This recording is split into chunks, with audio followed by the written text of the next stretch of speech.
Rust, as the whole world knows, is a movie that was the seat of a horrific on-set tragedy.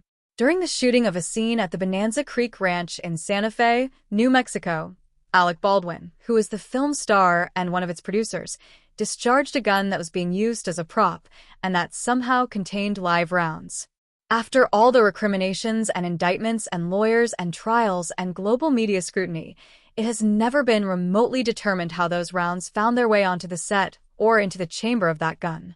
The weapon went off, killing the film's cinematographer, Halyna Hutchins, and injuring the director, Joel Susanau. That Rust has been completed and is finally being released on May 2nd, simultaneously in theaters and on streaming.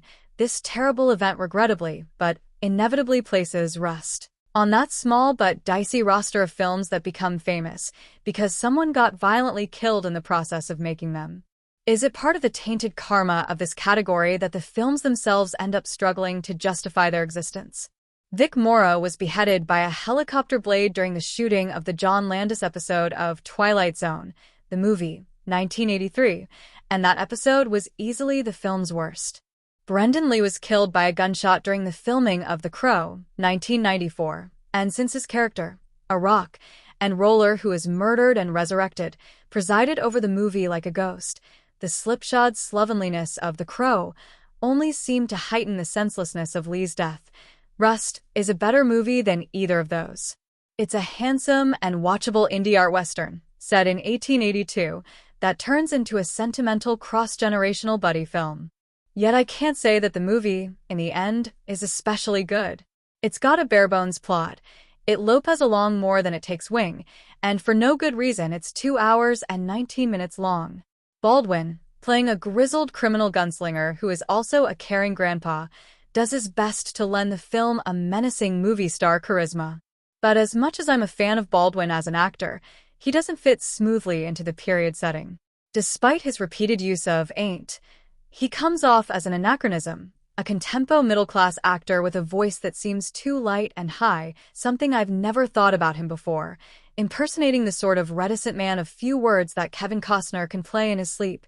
Baldwin's overly cultivated badass sharpshooter, with his bushy gray beard, white Stetson, and saddlebag eyes, is named Rust, Harland Rust, to be exact.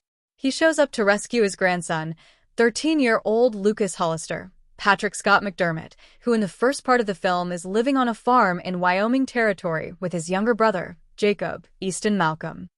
Both their parents are dead, and they're trying to make a go of it, feeding the chickens and hogs, fending off an ominous wolf.